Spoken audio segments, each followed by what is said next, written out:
હોસ્પિટલમાં qualified nursing staff હાજર ન હોવાનું સામે આવ્યું. ગુજરાત રાજ્યના અનેક જિલ્લાઓમાં આરોગ્ય સેવામાં વધી રહેલી ગેરરીતિઓ સામે આરોગ્ય વિભાગે કડક વલણ અપનાવ્યું છે. પ્રધાનમંત્રી જન આરોગ્ય યોજના હેઠળ લાભ લઈ રહેલી કેટલીક ખાનગી હોસ્પિટલો ગેરરીતિઓમાં સંકળાયેલી હોવાની ચોક્કસ માહિતી મળતા વિભાગે અચાનક ચેકિંગ શરૂ કર્યું હતું. તપાસ દરમિયાન ભરૂચ શહેરની કાશીમા હોસ્પિટલમાં આરોગ્ય સંબંધિત અનેક ગંભીર ખામીઓ સામે આવી હતી. હોસ્પિટલમાં ક્વોલિફાઈડ નર્સિંગ સ્ટાફ હાજર ન હોવાનું, દર્દીઓને સારવાર આપતા કર્મચારીઓ પાસે જરૂરી ટેકનિકલ લાયકાત ન હોવાનું જાણવા મળ્યું હતું. વધુમાં હોસ્પિટલ પાસે fire safety certificate, building use permission સહિતની ફરજિયાત મંજૂરીઓ પણ ઉપલબ્ધ નથી. આ ઉપરાંત હોસ્પિટલ એક રહેણાંક બંગલામાંથી ગેરકાયદેસર રીતે સંચાલિત થતી હોવાનું બહાર આવ્યું હતું. આરોગ્ય વિભાગે આ બાબતની ગંભીરતાથી લઈને કાશીમા હોસ્પિટલનું PMJ હેઠળનું એમ્પેલમેન્ટ તાત્કાલિક અસરથી સસ્પેન્ડ કરવાનો નિર્ણય કર્યો છે.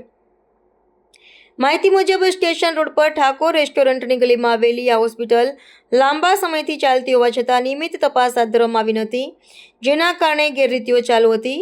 આ કાર્યવાહી બાદ જિલ્લાની અન્ય ખાનગી હોસ્પિટલો અને નર્સિંગ હોમ્સમાં ચકચાર મચી ગઈ છે. આરોગ્ય વિભાગે સ્પષ્ટ કર્યું છે કે ગેરરીતિ કરતી અન્ય સંસ્થાઓ સામે પણ તબક્કાવાર કડક પગલાં લેવામાં આવશે.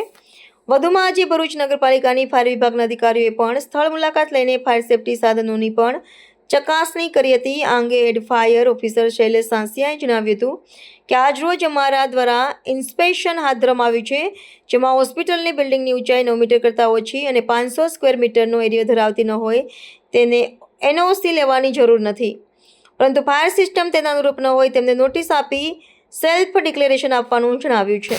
રિપોર્ટર રવિ સૈયદ, ભરૂચ. આજરોજ પિરિયોડિકલ ઇન્સ્પેક્શનમાં અમે ભરૂચમાં આવેલી કાશીબા હોસ્પિટલનું ચેકિંગ કરતા ત્યાં ગાડી એમની 9મા મહિને જે પણ NOC હતી એ ડ્યુ થઈ ગયેલી જાણવા મળેલ છે. તેમજ આ જે હોસ્પિટલ છે તે 9 મીટર કરતા નાની હાઇટની છે અને 500 સ્ક્વેર મીટર એનો એરિયા થતો નથી, એટલે એમને NOC લેવાની જરૂર હોતી નથી, પરંતુ તેમણે એક સેલ્ફ ડિક્લેરેશન આપવાનું હોય છે જે પણ ફાયર સિસ્ટમ ઇન્સ્ટોલ કરીને. હાલ જોવા મળેલ છે કે એમણે ફાયર સિસ્ટમ ઇન્સ્ટોલ કરેલી છે પણ સેલ્ફ ડિક્લેરેશન ફોર્મ આપેલ નથી.